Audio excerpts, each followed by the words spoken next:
Happy Monday, everyone. Thank you for joining us again for our series of webinars for insulin resistance to metabolic syndrome. The last few weeks, we have been diving into the introduction of what is insulin resistance, what is metabolic syndrome, management, functional management, and more like lab testing that we do in functional medicine, and how to we create a big picture of how to prevent this syndrome, right? We also invited our friend Jenna Appel, our registered nutritionist, who was talking about insulin resistant to metabolic syndrome and using food as medicine. So if you still have any questions about nutrition, she is the person to go to. This week we have our friend Marcela Casas. She's the owner at MACA Integrative Medicine and Wellness Center. She is a great friend of mine, a great nurse practitioner, which she has a lot of background in neurology, but also in GLP-1s, which she uses in her with her clients a lot. So she has a lot of experience with this medication, and she is going to talk to you guys about how we use these medications in functional medicine as prevention or treatment of insulin resistance. So I recap last week, and I hope everybody has enjoyed this so far. So this week I am just going to introduce the subject, and let's dive in. So GLP medication overview. So GLP-1, like semaglutide or tirzepatide, they improve insulin sensitivity. They reduce the appetite or cravings, and they support weight loss. Beyond that, they also help us lower blood sugars. It lowers inflammation, and there's growing evidence that may be even supporting reducing cravings and addictions. So we have been using this. We have probably like 5 clients with addiction problems, and we're treating them with GLP-1s with great success stories. So I know GLP-1s are exciting. We feel that that's the only thing we might need to just correct everything, but no, it goes beyond that. In functional medicine, we of course treat the patient as a whole. So we need to address other issues to begin with, so the actual GLP-1 will be successful. So my initial takeaway will be nutrition as medicine.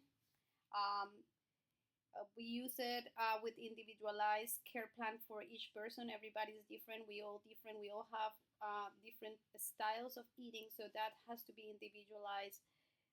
The gut health is so important. So supporting gut health and repairing any dysbiosis. We talked about dysbiosis last week, so if you have any question on what dysbiosis is, please go back to our last episode, or any leaky gut. We also talk about leaky gut in the last chapter. Stress management is super important. Stress creates cortisol. Cortisol is a steroid. Steroid works with the sugars. It's all connected. So a good sleep, both critical for insulin sensitivity. Exercise like walking after meals and resistance training are something I always recommend to improve your insulin balance, and optimizing micronutrients such as vitamin D and magnesium that are big key players in insulin resistance. At our office, we also use IV nutrition therapies and peptides when we need to go deeper into treating these problems.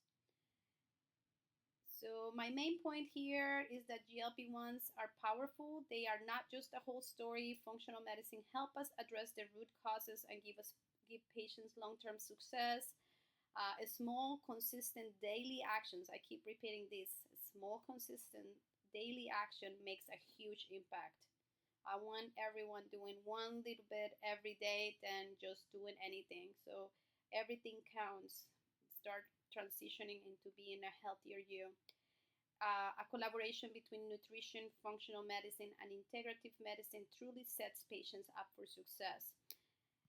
So now I'll be handing this to our guest speaker, Marcela Casas. She's an expert integrative medicine practitioner. She's founder of MACA Integrative Health and Wellness. She'll be diving deeper, into GLP-1 therapies, and she will be answering questions if you have any about this medication that has become very popular in the market. When it's used appropriately, There is very little side effects and a lot of success stories. So feel free to reach out to her clinic or my clinic if you want more information. She's in Coral Springs, so if any of our patients that are watching are directly from West Boca Raton, Florida, or Coral Springs area, she is your girl to go to. I hope this was a good episode for you, and it will be a good episode. Marcela, go ahead. Thank you for coming to our webinar.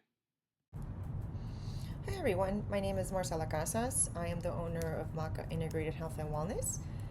Thank you so much to Natalia from Holistic Primary Care for allowing me to be part of this web series. Today we're going to discuss metabolic syndrome and how to manage it.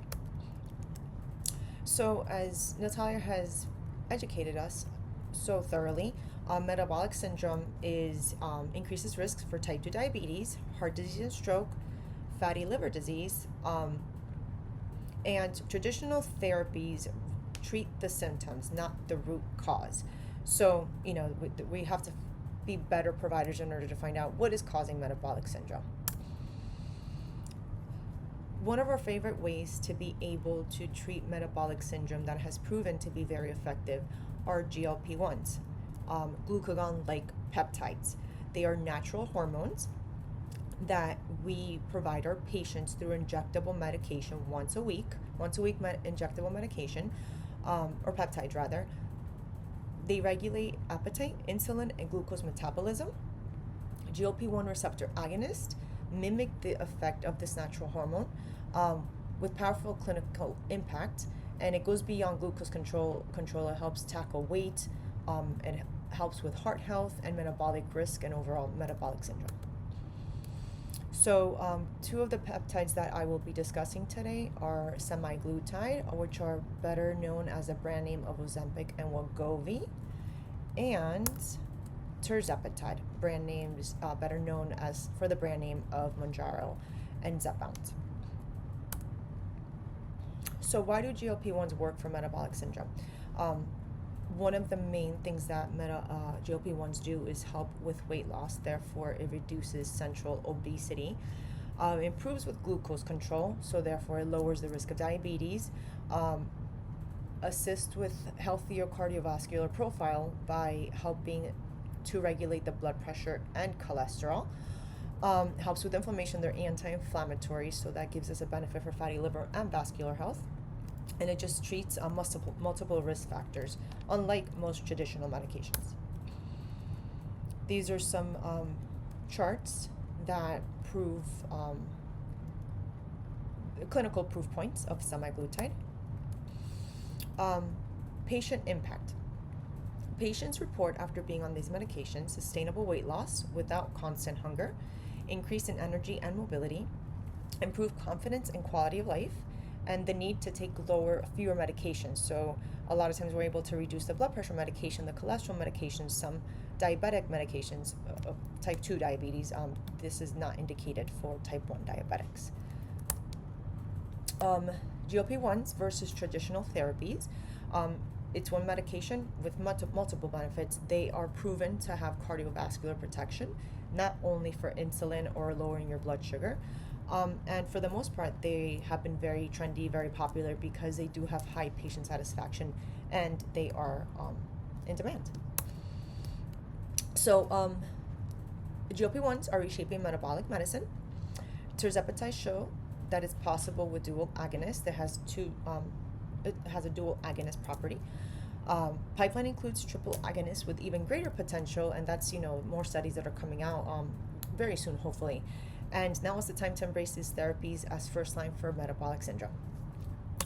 And again, my name is Marcela Casas, owner of MACA Integrative Health and Wellness. This is how you can contact me if you'd like further information on how to access GLP-1s for weight loss or metabolic health, or if you just have a general question, would love to help. Thank you again, Natalia, for allowing me to be part of the series.